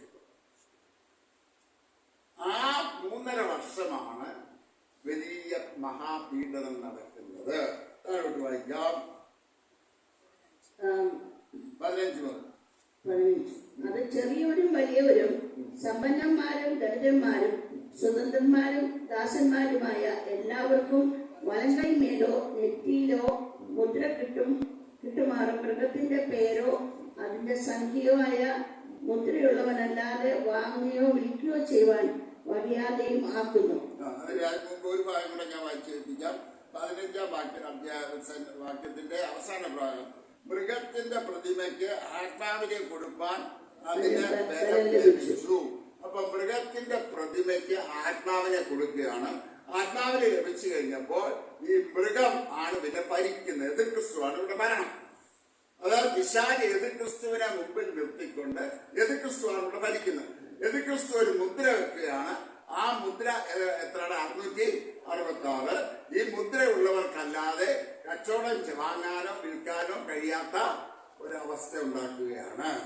ഈ 666 എന്നുള്ള മുദ്ര വലങ്കൈ മേലോ നെറ്റിമേലോ ഇത് എൻഗ്രേവ് ചെയ്യുക. ഇതും അന്ന് ഒരു കാലഘട്ടത്തിൽ മനസ്സിലാക്കാൻ വളരെ പ്രയാസം. ഇതിലേക്ക് വരുന്ന ആദ്യത്തെ സ്റ്റെപ്പാണ് നമ്മുടെ ATM കാർഡ്. ഇപ്പം എന്ത് ട്രാൻസാക്ഷൻ വേണമെങ്കിൽ എന്ത് വേണം? നമ്പർ വേണം. ആധാർ നമ്പർ അല്ലേ, പിന്നെ ATM-ന്റെ നമ്പർ, പാൻ നമ്പർ, എല്ലാം നമ്പർ. ഇപ്പൊ നമുക്കെല്ലാം നമ്പർ. വ്യക്തികളില്ല, വ്യക്തികൾക്ക് പ്രാധാന്യമില്ല. നമ്മളെ അറിയപ്പെടുന്ന നമ്മുടെ ഐഡന്റിറ്റി പോലും പിശാചിനെ മാറ്റുക. അതൊക്കെ പിശാചിന്റെ വലിയ തന്ത്രമാണ്. കാരണം ദൈവം നമ്മളെ ഓരോരുത്തരെയും വ്യക്തിപരമായിട്ടാണ് സൃഷ്ടിച്ചത്. We have been created with a separate identity and a unique personality. അത് തകർക്കാനുള്ള പിശാചിന്റെ ലക്ഷ്യം. അതുകൊണ്ട് തന്നെ അവൻ എല്ലാവരെയും ഐഡന്റിഫൈ ചെയ്യുന്നത് ഒന്നുകിൽ നമ്മുടെ പാൻ നമ്പർ അല്ലെങ്കിൽ നമ്മുടെ ആധാർ നമ്പർ. എന്ത് എന്നാലും ഇത് വേണം. പണം കൈമാറ്റം ചെയ്യണമെങ്കിൽ എന്ത് വേണം? ATM കാർഡ് വേണം, അല്ലെങ്കിൽ ഗൂഗിൾ പേ വേണം. എല്ലാം അവൻ മുന്നൊരുക്കുക. കാര്യങ്ങൾ മുഴുവൻ, ട്രാൻസാക്ഷൻസ് മുഴുവൻ റൂട്ട് ചെയ്യുക. ഞാൻ വർഷങ്ങൾക്ക് മുൻപ് സാൻ ഫ്രാൻസിസ്കോയിൽ പ്രസംഗിച്ചപ്പോൾ അവിടെ ഈ IT-യുടെ വലിയ ഹബ്ബ സാൻ ഫ്രാൻസിസ്കോ. അവിടുത്തെ മർത്തോമൻ പള്ളിയിൽ പ്രസംഗിച്ചപ്പോൾ അവിടെ ഒരുപാട് IT പ്രൊഫഷണൽസ് ഉണ്ടായിരുന്നു. അവിടെ IBM-ലും അതിലൊക്കെ വർക്ക് ചെയ്യുന്ന ടോപ്പ് ഒഫീഷ്യൽസ് ഉണ്ടായിരുന്നു. അതെ, സാൻ ഫ്രാൻസിസ്കോയിലാണ് ഉള്ളത്. ഇംഗ്ലണ്ടിലും ഉണ്ടായിരുന്നു. സാൻ ഫ്രാൻസിസ്കോയിൽ ഉള്ള ആൾക്കാരാണ് പറഞ്ഞത്. അവരെ എന്നോട് പറഞ്ഞു, സാറേ ഞങ്ങള് ഒരു സ്പെഷ്യൽസ്, അത് വന്നോന്ന് എനിക്കറിയത്തില്ല, എനിക്കിപ്പോഴത്തെ IT ഫീൽഡ് അറിയത്തില്ല. കാരണം ഒരു മെയിൻ കമ്പ്യൂട്ടർ മുഖേന ലോകത്തുള്ള സകല കമ്പ്യൂട്ടറിനെയും ഞങ്ങൾ സെർവർ മുഖേന കണക്ട് ചെയ്തിട്ട് ലോകത്തുള്ള സകല ട്രാൻസാക്ഷൻസും ഒറ്റ കമ്പ്യൂട്ടറിൽ നിയന്ത്രിക്കാൻ പറ്റുന്ന ഒരു സംവിധാനത്തിലേക്ക് ഞങ്ങൾ പോയിക്കൊണ്ടിരിക്കാറുണ്ട്. വന്നോന്ന് എനിക്കറിയത്തില്ല. IT-കാരൻ വന്നോ? ഉണ്ട്. ഇപ്പൊ തന്നെ ഉണ്ട്. നോക്കണം, എല്ലാ സംഭവങ്ങളും ഒറ്റ സർവറിൽ കൂടെ ബുദ്ധിയെ. ഏതിന്റെ നിവൃത്തിയാണ്? കൂറ്റൻ മൃഗം, 666 മുദ്ര. ഇനി നെറ്റിമേലോ വലങ്കൈമേലോ അത് ഇടയ്ക്ക് വളരെ ഫ്ലറിഷ് ചെയ്ത് വന്നെങ്കിൽ ഇപ്പൊ അത്രയും കേൾക്കുന്നില്ല. ചെറിയ ചിപ്പുകൾ, ചെറിയ ചിപ്പിനകത്ത് നമ്മുടെ സകല ഇൻഫർമേഷൻസും ഇതിനകത്ത് ഡീകോഡ് ചെയ്തിട്ട് ഈ ചിപ്പ് നമ്മുടെ വലങ്കയില് ഇവിടിങ്ങനോ അല്ലെങ്കിൽ നെറ്റിമേലോ അങ്ങ് എൻഗ്രേവ് ചെയ്ത് സ്റ്റിച്ച് ചെയ്ത് അകത്ത് വെച്ച് കഴിഞ്ഞാൽ നമുക്ക് പിന്നെ എന്ത് വേണ്ട? പാസ്പോർട്ടും വേണ്ട, ഈ ആധാർ കാർഡും വേണ്ട, പാൻ കാർഡും വേണ്ട. നമ്മൾ ഒരു സിസ്റ്റത്തിലോട്ട് കയറി നിന്നാൽ നമ്മുടെ കംപ്ലീറ്റ് ഡീറ്റെയിൽസ് അതിനകത്ത്. ശരിയാണോ? ഒരിടയ്ക്ക് അത് വളരെ പല രാജ്യങ്ങളും തുടങ്ങിയതാണ്. പക്ഷെ പിന്നെ അത് അത്രയും പ്രാധാന്യത്തിൽ വന്നില്ല. എന്താണെന്ന് എനിക്കറിയത്തില്ല, എനിക്കറിയത്തില്ല. ഞാൻ പറഞ്ഞതിന്റെ അർത്ഥം ഇതെല്ലാം അന്ത്യക്രിസ്തുവിന്റെ വാഴ്ചയ്ക്ക് വേണ്ടി ലോക സംവിധാനങ്ങൾ മുഴുവൻ ഒരുക്കിക്കൊണ്ടിരിക്കുകയാണ്. പക്ഷേ നമുക്കിതിൽ ഭയപ്പെടേണ്ട കാര്യമില്ല. ഈ 3.5 വർഷം, അതായത് ഞാൻ ഒന്നുകൂടെ വിശദീകരിക്കുകയാണ്. 7 വർഷത്തെ മധ്യാകാശത്തിലെ വാഴ്ച. 7 വർഷം മധ്യാകാശത്തിൽ സഭ വസിക്കുമ്പോൾ ആദ്യത്തെ 3.5 മാസം മോശയും ഏലിയാവും വന്ന് പ്രവചിക്കുന്നത് അത് കാലഘട്ടം. അടുത്ത 3.5 വർഷമാണ് മഹാഉപദ്രവ കാലഘട്ടം. അന്ത്യക്രിസ്തു പ്രത്യക്ഷമായി ഈ ലോകത്തിലെ സകല വ്യാപാരങ്ങളെ നിയന്ത്രിക്കുകയും അവന്റെ മുദ്ര ഏൽക്കുന്നവർക്ക് മാത്രമേ എന്തെങ്കിലും ചെയ്യാൻ പറ്റത്തുള്ളൂ എന്നുള്ള സാഹചര്യം. ഇവിടെയാണ് യഹൂദന്റെ പുറപ്പാട് വരുന്നത്. യഹൂദൻ പറയും, ഞങ്ങൾക്ക് അന്ത്യക്രിസ്തുവിന്റെ മുദ്ര ഞങ്ങളെ ഏൽക്കത്തില്ല. അന്ത്യക്രിസ്തുവിന്റെ മുദ്ര ഏൽക്കത്തില്ലെന്ന് പറഞ്ഞ് മാറി നിൽക്കുന്ന യഹൂദന് ഒരുപാട് പീഡകളുണ്ടാകും. അപ്പൊ യഹൂദൻ ഇപ്പൊ രാജ്യം സ്ഥാപിച്ചെന്ന് വിചാരിച്ച് അവരുടെ കാര്യമൊന്നും അവസാനിച്ചിട്ടില്ല. വലിയ പീഡനങ്ങളിൽ കൂടെ യഹൂദൻ ഇനിയും കടക്കേണ്ടി വരും. പക്ഷേ ഒരു കാലഘട്ടത്തിൽ അവർ കുത്യവങ്കിലേക്ക് അവർ തിരിയും, കുത്യവങ്കിലേക്ക് നോക്കും. ഈ വല്ല മുദ്ര ഏൽക്കാതെ തങ്ങളെ തന്നെ വിശുദ്ധിയിൽ സൂക്ഷിക്കുന്നവരുടെ നെറ്റിലെ ദൈവത്തിന്റെ ദൂതനൊരു മുദ്ര കുത്തുകയാണ്. ആ ഭാഗം നമുക്കൊന്ന് വായിക്കാം. 13:8 13:8 ലോകസ്ഥാപനം മുതൽ അറക്കപ്പെട്ട കുഞ്ഞാടിന്റെ ജീവപുസ്തകത്തിൽ പേര് എഴുതിയിട്ടില്ലാത്ത ഉപവാസികളൊക്കെയും അതിനെ നമസ്കരിക്കാം. മതി. വേറെ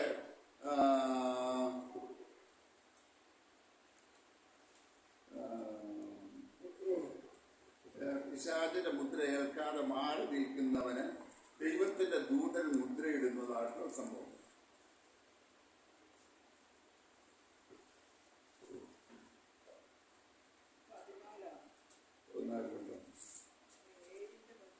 മഹാകഷ്ടത്തിൽ നിന്ന് വന്നവർ കുഞ്ഞാടിന്റെ രക്തത്തിൽ തങ്ങളുടെ അങ്കി അലക്കി വെളുപ്പിച്ചിരിക്കുന്നു. അതുകൊണ്ട് അവർ ദൈവത്തിന്റെ സിംഹാസനത്തിൽ മുമ്പിൽ ഇരുന്ന അവന്റെ ആലയത്തിൽ വ്യാപകർ അതിനെ ആരാധിക്കുന്നു. സിംഹാസനത്തിൽ ഇരിക്കുന്നവൻ അവർക്ക് കൂടാരമായിരിക്കും. അത് പിന്നീട് നടക്കുന്ന നല്ല കാര്യങ്ങളാണ്. ഒരു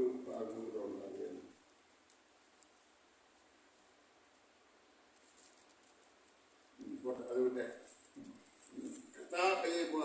അന്ത്യക്രിസ്തുവിനെ ആരാധിക്കാതെ മാറി നിൽക്കുന്നവരുടെ നെറ്റിമേൽ മുദ്രയിടും. ആ മുദ്ര ഇട്ട് കഴിഞ്ഞ് അവരെ ദൈവം സംരക്ഷിക്കും. അതിനുശേഷമാണ് കർത്താവ് തന്റെ വിശുദ്ധ ദൂതന്മാരും സർവ്വസൈന്യവുമായി ഈ ഭൂമിയിലേക്കുള്ള തന്റെ മഹത്വ പ്രത്യക്ഷത. അതിനെക്കുറിച്ചാണ് വെളിപാട് പുസ്തകം 19-ാം അധ്യായം 19-ാം അധ്യായത്തിന്റെ ആദ്യത്തെ വാക്യം ഒരു വായിക്കും. അനന്തരം ഞാൻ സ്വർഗ്ഗത്തിൽ വലിയോടും പുരുഷാരത്തിന്റെ മഹാഘോഷം പോലെ കേട്ടത്, ഹല്ലേലൂയ, രക്ഷയും മഹത്വവും ശക്തിയും നമ്മുടെ ദൈവത്തിനുള്ളത്. വേശ്യാവൃത്തി കൊണ്ട് ഭൂമിയെ വഷളാക്കിയ മഹാവേശ്യയ്ക്ക് അവൻ ശിക്ഷ വിധിച്ചു. തന്റെ ദാസന്മാരുടെ രക്തം അവരുടെ കയ്യിൽ നിന്ന് ചോദിച്ച് പ്രതികാരം ചെയ്തുകൊണ്ട് അവരുടെ ന്യായവിധികൾ സത്യവും നീതിയുമുള്ളവ. അവർ പിന്നെയും ഹല്ലേലൂയ, അവരുടെ പുക എന്നേക്കും പോകുന്നു എന്ന് പറഞ്ഞു. 24 മൂപ്പന്മാരും 4 ജീവികളും ആമേൻ ഹല്ലേലൂയ എന്ന് പറഞ്ഞ് സിംഹാസനത്തിൽ ഇരിക്കുന്ന ദൈവത്തെ വീണ്ടും നമസ്കരിച്ചു. നമ്മുടെ ദൈവത്തിന്റെ സകലദാസന്മാരും ഭക്തന്മാരുമായി ചെറിയവരും വലിയവരുമായുള്ളവരെ അവരെ വാഴിക്കുമെന്ന് പറയുന്ന ഒരു ശബ്ദം. ഇനി അടുത്ത 17 മുതൽ അതിന്റെ 19 മുതൽ അവിടെ ശ്രദ്ധിക്കണേ. 19 കുതിരപ്പുറത്തിരിക്കുന്നവരോടും അവരുടെ സൈന്യത്തോടും യുദ്ധം ചെയ്യുവാൻ മൃഗവും ഭൂരാജാക്കന്മാരും അവരുടെ സൈന്യങ്ങളും ഒന്നിച്ചു വന്നു കൂടിയത് ഞാൻ കണ്ടു. മൃഗത്തെയും അതിന്റെ മുമ്പാകെ താൻ ചില അടയാളങ്ങളാൽ മനുഷ്യരെ ചതിച്ച് മൃഗത്തിന്റെ മുദ്ര ഏൽപ്പിക്കുകയും അതിന്റെ പ്രതിമയെ നമസ്കരിപ്പിക്കുകയും ചെയ്ത കള്ളപ്രവാചനെയും പിടിച്ചു കെട്ടി ഇരുവരെയും ഗന്ധകം കത്തുന്ന തീപ്പൊയ്യിൽ ജീവനോടെ തള്ളിക്കളഞ്ഞു. അവിടെ ഒരു കാര്യം ശ്രദ്ധിച്ചോ. കർത്താവ് വിശുദ്ധന്മാരുമായി 7 വർഷത്തെ മധ്യാകാശത്തിലെ വാഴ്ച കഴിഞ്ഞ് വിശുദ്ധന്മാരുമായി ഈ ഭൂമിയിൽ വന്ന് പിശാചിനോടും അവന്റെ സകല സൈന്യത്തോട് യുദ്ധം ചെയ്ത് അവരെ ജയിച്ചതിന് ശേഷം സംഭവിക്കുന്ന കാര്യം. ഇവിടെ എന്താ സംഭവിക്കുന്നത്? ആരെയൊക്കെയാ പിടിച്ച് കത്തുന്ന തീപ്പൊയ്കയിലേക്ക് ഇടുന്നേ? കള്ളപ്രവാചകരെയും മൃഗത്തെയും. അപ്പൊ ഇവിടെ ആരെയൊക്കെ പിടിച്ച് ഇടുന്നു? കള്ളപ്രവാചകരെയും മൃഗത്തെയും. അപ്പൊ ആരില്ല ഇവിടെ? സർപ്പമില്ല. ഇതാ പറഞ്ഞത്, സർപ്പത്തെയും പിടിച്ച് ധാരാളം വരുന്നുണ്ട്. അപ്പൊ ഇവിടെ ആരൊക്കെയാ കത്തുന്ന തീപ്പൊയ്കയിലേക്ക് വീഴ്ത്തപ്പെട്ടത്? കള്ളപ്രവാചകരും യേശുക്രിസ്തു. ഇനി ബാക്കി ആരുണ്ട്? സർപ്പമുണ്ട്. ഇനി താഴോട്ട് വായിക്കും 20-ാം വാക്യം. 20-ാം അനന്തരം ഒരു ദൂതൻ, ശ്രദ്ധിക്കണേ, അനന്തരം എത്ര ദൂതന്മാരാ? ഒരു ദൂതൻ അകാലത്തിന്റെ താക്കോലും ഒരു വലിയ ചങ്ങലയും കയ്യിൽ പിടിച്ചുകൊണ്ട് സ്വർഗത്തിൽ നിന്ന് ഇറങ്ങുന്നത് ഞാൻ കണ്ടു. അവൻ പിശാചും സാത്താനും എന്നുള്ള പഴയ പാമ്പായ മഹാസർപ്പത്തെ പിടിച്ച് 1000 ആണ്ടിലേക്ക് ചങ്ങലയിട്ടു. മതി. അപ്പം ഈ നമ്മൾ വലിയ ആനയാ ചക്കയാ കൂലിയാന്ന് പറയുന്ന പിശാചിനെ ഒറ്റ അവനൊരു ചങ്ങലയും കൊണ്ടുവന്ന് ആശാനെ പതുക്കെ പൂട്ടി എവിടെ കൊണ്ടിട്ടു? 1000 ആണ്ടേക്ക് ചങ്ങല കിട്ടി. അവനെ ബന്ധിച്ചു. പിശാച് പ്രവർത്തിക്കാൻ കഴിയാത്തൊരു കാലഘട്ടം. എത്ര വർഷമാ? 1000. അപ്പൊ 1000 ആണ്ട് വാഴ്ചയുണ്ടോ? 18 തെളിവുണ്ടോ? ഉണ്ട്. അപ്പൊ എന്തൊക്കെയുണ്ട്? വിശുദ്ധന്മാരുടെ വീണ്ടെടുപ്പുണ്ട്, കർത്താവിന്റെ രഹസ്യവരവുണ്ട്, 7 വർഷത്തിലെ മധ്യാകാശ വാഴ്ചയുണ്ട്. 7 വർഷത്തെ മധ്യാകാശത്തിന്റെ വാഴ്ചയ്ക്ക് ശേഷം ഈ ഭൂമിയിലുള്ള യുദ്ധം.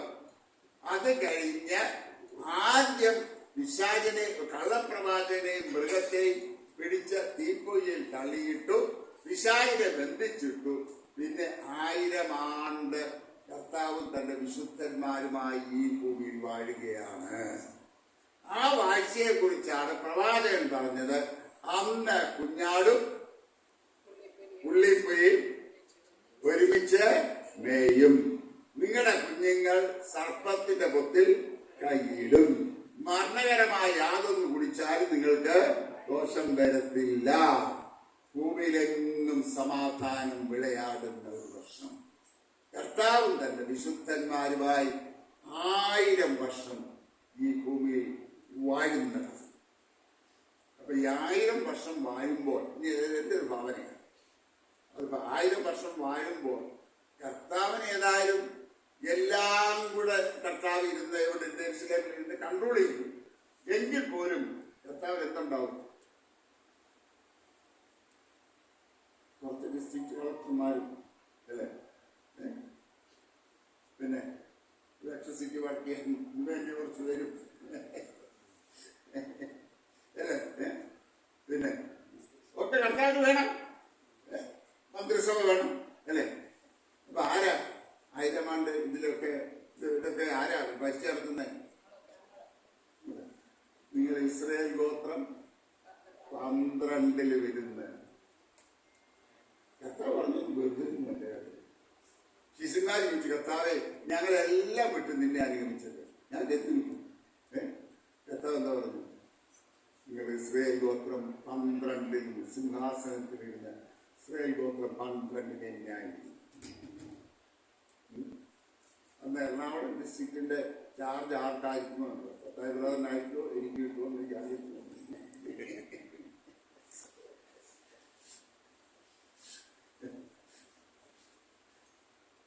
കിട്ടിയാ മതിയോ?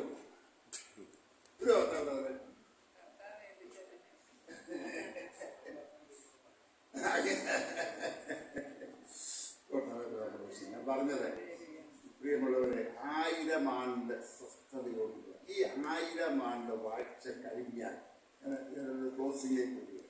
1000 ആണ്ട് വാഴ്ച കഴിഞ്ഞാൽ 11 മുതൽ അടുത്ത അതിനകത്ത് 20ന്റെ 9, 10 കൂടെ വായിച്ചു. 7 മുതൽ വായിച്ചു. 20-ന്റെ 7. 1000 ആണ്ട് കഴിയുമ്പോഴോ സാത്താനെ തടവിൽ നിന്ന് അഴിച്ചുവിടും. അവൻ പിന്നെ ഇവിടെ നിങ്ങൾ ചോദിക്കുക, അതെന്തിനാ ദൈവം 1000 ആണ്ട് കഴിയുമ്പോ സാത്താനെ അഴിച്ചു വിടുന്നേ?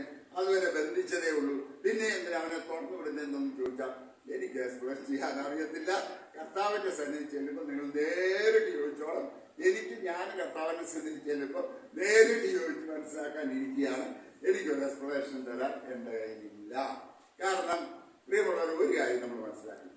ദൈവത്തിന്റെ എല്ലാ പ്രവൃത്തിയും നമുക്ക് മനസ്സിലാകാൻ പറ്റുമോ? നമ്മളെ സൃഷ്ടിച്ച നമ്മുടെ ബ്രെയിനെ സൃഷ്ടിച്ച ദൈവം. നമ്മളെ സൃഷ്ടിച്ച ദൈവത്തിന്റെ എല്ലാ കാര്യങ്ങളും നമ്മുടെ ഈ തലച്ചോറ് കൊണ്ട് ആലോചിച്ച് തെരഞ്ഞു പിടിച്ച് കണ്ടുപിടിച്ച് വിശ്വസിക്കാൻ കഴിയുമെങ്കിൽ ആ ദൈവമാണോ? ആണോ? ഇത് പറയുന്നത് ഐറ്റിക്കാരി പറഞ്ഞു ആണോ? അല്ല. കാരണം ആ ദൈവം എന്റെ പരിമിതിക്കുള്ളിൽ, എന്റെ ബ്രെയിനിനുള്ളിൽ ഒതുങ്ങി. എന്റെ ദൈവം ഭൂമിയെയും ഭൂമണ്ഡലത്തെയും നിർമ്മിച്ച ദൈവമാണ്. അനാദിയായും ശാശ്വതമായും ദൈവമായിരിക്കുന്നവനാണ്. ഭൂമിയെ നാസ്തിത്വത്തിന്മേൽ തൂക്കിയിരിക്കുന്നവനാണ്. നക്ഷത്രങ്ങൾക്കൊക്കെ പേർ ചൊല്ലി വിളിക്കുന്നവനാണ്. നാം അവനെ അറിയാതിരിക്കുന്ന നമ്മളെ ഓമന പേർ ചൊല്ലി വിളിച്ചവനാണ്.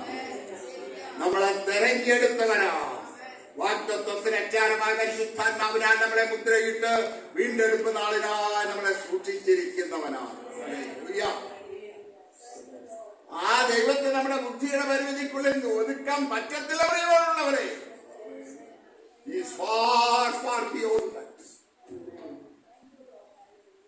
അതാണ് ദൈവത്തിന്റെ യുണീക്നെസ് എന്ന് പറയുന്നതിനാണ് ദൈവത്തിന്റെ നിസ്തുലത. ഈ ദൈവത്തിന്റെ നിസ്തുലത മനസ്സിലാക്കാൻ മനസ്സിൽ പെട്ടെന്ന് വരുന്നതുകൊണ്ട് ഞാൻ പറയാം. ഈ നമ്മള് ഒരു പ്രതിമ ഉണ്ടാക്കാൻ തുടങ്ങിയാൽ എല്ലാ പ്രതിമയും പലതരത്തിലായിരിക്കും. ചില ഒരേ തരത്തിൽ ഒരേ അച്ചു കിട്ടി ചെയ്താൽ ഒരേപോലെ വരും. ഞാൻ ചോദിക്കട്ടെ, എന്റെ മുന്നിൽ ബിജുവും ബാബുവും തമ്മിലുള്ള എന്തെല്ലാം വ്യത്യാസമുണ്ട്?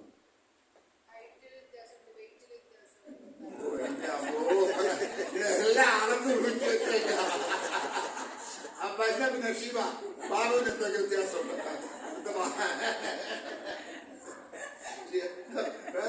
അളന്ന് കുറിച്ച് വെച്ചിട്ടുണ്ടോ നോക്കട്ടെ. ഞാൻ പറഞ്ഞത് ഞാനും ബിജുവും തമ്മിലൊക്കെ പറഞ്ഞേക്കൊരു മോശം. ബിജുവിന് 2 ചെവിയുണ്ട്, എനിക്കും 2. ബിജുവിന് ഒരു മൂക്കുണ്ട്, എനിക്കും. അറിയട്ടപ്പാ, നിങ്ങൾ നോക്കി കയറി വെടിയേക്കാതെ. എനിക്കും ഒരു മൂക്കുണ്ട്, ബിജുവിനും ഒരു മൂക്കും അല്ലെ. എനിക്ക് മൂക്കിന് 2 ദ്വാരമുണ്ട്, ബിജുവിനും 2 ദ്വാരം. ബിജുവിന് 32 പല്ല്, ചിലപ്പോ കുറച്ചൊക്കെ പോയിട്ടുണ്ടാവുമായിരിക്കും. അത് എല്ലായിരിക്കും കാരണം കഴിഞ്ഞിപ്പോട്ടെ, അത് നമ്മുടെ വിഷയം. അപ്പോ ഈ ചെറിയ വ്യത്യാസം നമുക്ക് പറയാൻ പറ്റും. പക്ഷേ ബിജു എന്ന് പറയുന്ന ഒരു വ്യക്തിയുടെ പേര് വരുമ്പോ നിങ്ങൾ എന്നെ ഓർക്കും? എന്താ ഓർക്കാത്ത? ലോകത്തിൽ ഒരേ സാമ്യമുള്ള 7 പേരുണ്ടെന്നാ പറയുന്നത്. പക്ഷെ ഈവൻ ഐഡന്റിക്കൽ ട്വിൻസിന് പോലും വ്യത്യസ്തതയുണ്ടെന്നാ പറയുന്നത്. എന്തെങ്കിലും വ്യത്യാസങ്ങളുണ്ടോ? അപ്പൊ നമ്മളെ ഓരോ, ഞാൻ ചിലപ്പോൾ ദൈവമേ ലോകത്തിൽ എത്ര കോടി ജനം, ഈ കോടി ജനങ്ങളെ മുഴുവൻ ഓരോരുത്തരും വ്യത്യസ്തരായി സൃഷ്ടിച്ചെങ്കിൽ ആ അതിന്റെ പുറകിലുള്ള സൃഷ്ടാവിന്റെ മാസ്റ്റർ മൈൻഡ്, ഞാൻ ഇമാജിൻ ചിന്തിക്കാൻ പറ്റും. ഈ ദൈവത്തിന്റെ ജ്ഞാനം, അപ്രമേയ ധനം. ഹല്ലേലൂയ. ഈ ദൈവത്തെ നമ്മൾ സേവിക്കുന്നേ, ഈ ദൈവത്തെ നമ്മൾ ആരാധിക്കുന്നേ.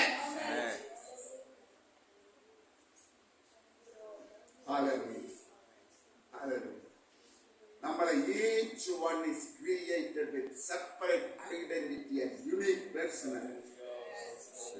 എന്നെ പോലെ ദൈവം ഒരാളെ സൃഷ്ടിച്ചു. ആലോചിച്ച് നോക്കി ദൈവത്തിന്റെ സർവ്വത. പക്ഷെ ആ വലിയവനാളുടെ ദൈവം എനിക്ക് നിങ്ങൾക്ക് വേണ്ടി താണിറങ്ങി വന്നു. എനിക്ക് നിങ്ങൾക്ക് വേണ്ടി മൂന്നാണിമേൽ അവൻ ക്രൂശിൽ തൂങ്ങി. അവന്റെ അവസാനത്തെ തുള്ളി രക്തം വരെയും എനിക്ക് നിങ്ങൾക്ക് വേണ്ടി ഊറ്റിത്തന്നെയും നിങ്ങളെ അവൻ സ്നേഹിച്ചെന്ന് മാത്രമല്ല, നമ്മളെ ചേർപ്പാൻ അവൻ വേഗം വരുന്നു. അവന്റെ വീണ്ടെടുപ്പ് ഏറ്റവും അടുത്തിരിക്കുന്നു. നമ്മളെ തന്നെ ഒരുങ്ങി വിശുദ്ധിയിൽ നമുക്ക് സൂക്ഷിക്കാം. ഈ പിശാചിനെ ഞാൻ നേരത്തെ പറഞ്ഞല്ലോ, നേരത്തെ ഗന്ധം കത്തുന്ന തീപ്പൊയ്കയിൽ തള്ളിയിട്ട് ആരോഗ്യ കള്ളപ്രവാചകരെ മൃഗത്തെ. ഇനി ആര് ബാക്കിയുണ്ട്? സർപ്പം. അവനെ ഇപ്പൊ അഴിച്ചു വിട്ടു. അടുത്ത് അവനെ പിടിച്ചെന്ത് ചെയ്തു? ആത്മഹത്യ സാത്താനെ കടവിൽ നിന്ന് അഴിച്ചുവിടും. അവൻ ഭൂമിയുടെ 4 മതി 9, 10 വായിച്ച്. അവർ ഭൂമിയിൽ പരക്കെ ചെന്ന വിശുദ്ധന്മാരുടെ പാളയത്തെയും വലിയ നഗരത്തെയും വളയും. എന്നാൽ ആകാശത്ത് നിന്ന് തീ ഇറങ്ങി അവരെ ദഹിപ്പിച്ചു കളയും. അവരെ വഞ്ചിച്ച പിശാചിനെ മൃഗവും കള്ളപ്രവാചകനും കിടക്കുന്ന ഗന്ധക തീപ്പൊയ്യിലേക്ക് തള്ളിയിടും. അവർ എന്നേക്കും രാപകൽ ദണ്ഡനം സഹിക്കേണ്ടി വരും. ഇപ്പൊ ആരെയും തള്ളിയിട്ടു? പിശാചിനെ. അപ്പം പിശാചിന് എന്തുണ്ട്? ഇവനെല്ലാം ഇമിറ്റേറ്റ് ചെയ്യുക.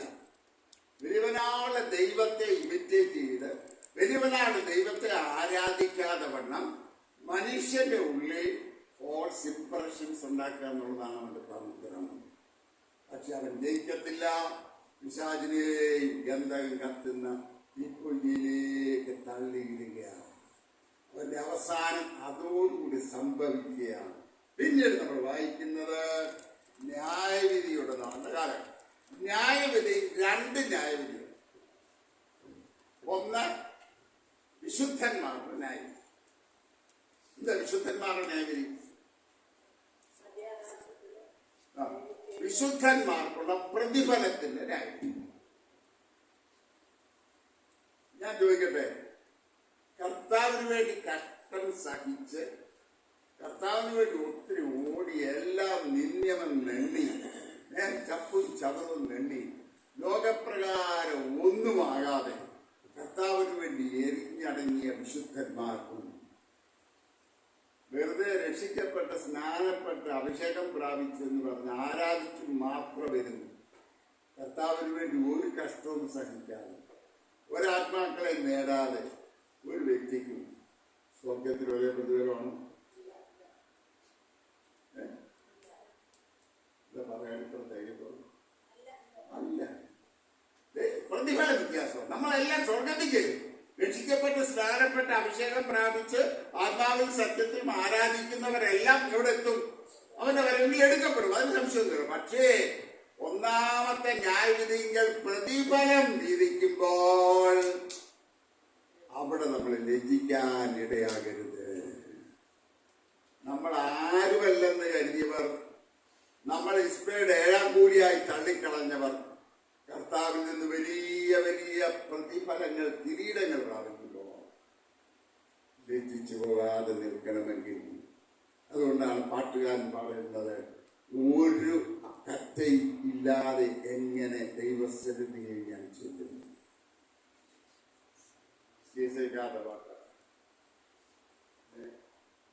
ഒരാത്മാവിനെങ്കിലും നേടാതെ ഞാൻ എങ്ങനെ ദൈവത്തിന് സന്നിധിച്ചു? PG പരീക്ഷകൾ ഒരു ഇന്റർവ്യൂവിൽ പറഞ്ഞ് ഞാനിപ്പോൾ ഓർക്കുക. അദ്ദേഹം പറഞ്ഞു, എനിക്കവിടെ വലിയ പ്രതിഫലമൊന്നും കിട്ടിയില്ലെങ്കിലും എൻ്റെ സന്തോഷം എന്താണെന്ന് ചോദിച്ചാൽ, ഞാൻ മാറി നിന്ന് നോക്കും. ഞാൻ കാറ്റ് കൊടുത്ത മുഖാന്തരം, എൻ്റെ മിഷനറി മുഖാന്തരം ദൈവസന്നിധിയിലെ നിത്യതയിൽ വരുന്നവർ ഓരോരുത്തരായി മാർച്ച് ചെയ്യുമ്പോൾ ഞാൻ പുറകിൽ നിന്നുകൊണ്ട് ദൈവത്തെ സ്തുതിക്കും. നമുക്കും സാധിക്കണം. വെറുതെ നിത്യതയിലെത്തിയാൽ പോരാ.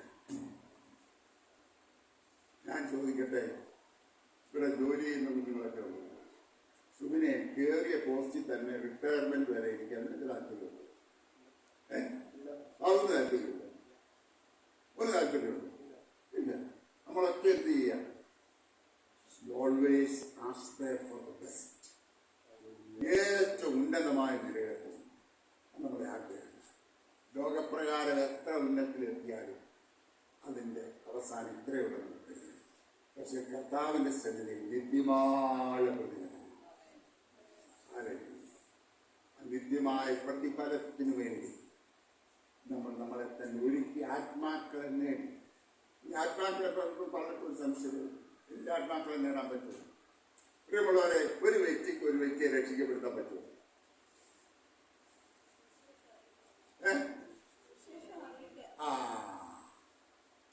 നമുക്ക് ഒരു വ്യക്തിയെയും മാനസാന്തരപ്പെടുത്താൻ പറ്റത്തില്ല. പരിശുദ്ധാത്മാവ് പ്രവർത്തിച്ചെങ്കിലേ നടക്കത്തുള്ളൂ. പക്ഷെ നമ്മളെന്താ, we are instruments for proclaiming the gospel. സുവിശേഷം പറയാനുള്ള ആയുധങ്ങളാണ്, ഉപകരണങ്ങളാണ്. കർത്താവ് ഞങ്ങൾക്ക് ഇങ്ങോട്ട് കൊണ്ടുപോകുന്നല്ലോ. ഈ കർത്താവ് മരിച്ച് വേർത്തല് കഴിഞ്ഞ് സ്വർഗത്തിൽ ചെന്നപ്പോ അവനെ വിചാരിച്ചു. സ്വർഗത്തിൽ ചെന്നപ്പോ ദൂതന്മാരെല്ലാം കൂടെ അടുത്തുകൂടി കർത്താവിനോട് ചോദിച്ചു, കർത്താവേ, ഈ ഭൂമിയിൽ പോയി കഷ്ടപ്പെട്ട് 3 ആണിമേൽ മരിച്ചടക്കപ്പെട്ട് രക്ഷയൊക്കെ ഒരുക്കിയല്ലോ. ആട്ടെ, നീ രക്ഷയൊരുക്കി, നീങ്ങി പോരുന്നല്ലോ, നീ ലോകത്തിലില്ലല്ലോ, പരിശുദ്ധാത്മാവ് നീ അങ്ങോട്ട് അയച്ചിട്ടുണ്ട്. പക്ഷേ ഈ വേല ആരും തുടരും? കർത്താവ് ഉത്സാഹത്തോടെ പറഞ്ഞു, ഞാനവിടെ ഒരു പത്രോസിനെ ആക്കിയിട്ടുണ്ട്, ഞാനവിടെ ഒരു യോഹന്നാനെ ആക്കിയിട്ടുണ്ട്, ഞാനൊരു മത്തായി ആക്കിയിട്ടുണ്ട്. അവരൊരുപാട് പേരോട് സുവിശേഷം പറയും. അവർ വിജയനോട് സുവിശേഷം പറയും, അവർ ബാബുവിനോട് സുവിശേഷം പറയും, അവർ സുബിനോട് സുവിശേഷം പറയും, അവർ ജോർജിനോട് സുവിശേഷം പറയും, അനിലിനോട് സുവിശേഷം പറയും, വേദയോട് സുവിശേഷം പറയും, ഓരോരുത്തരോട് സുവിശേഷം പറയും. ഇവരെല്ലാം മറ്റുള്ളവരുടെ എല്ലാം സുവിശേഷം പറയും. അങ്ങനെ അനേക ആത്മാക്കളെ അവർ നിത്യതയിലെത്തിക്കും. അപ്പോൾ ഒരു ദൂതൻ കുസൃതി ചോദിച്ചു, കർത്താവേ, ഇവര് മിണ്ടാതിരുന്നാൽ നീ എന്ത് ചെയ്യും? ആ കഥയിൽ പറയുന്നത്, there was perfect silence in heaven for a time. പ്രിയമുള്ളവരെ, ഞാനും നിങ്ങളും സുവിശേഷം അറിയിക്കുന്നില്ലെങ്കിൽ ആര് സുവിശേഷം അറിയിക്കും? ആര് രക്ഷിക്കപ്പെടും? ആര് നിത്യതയിലെത്തി?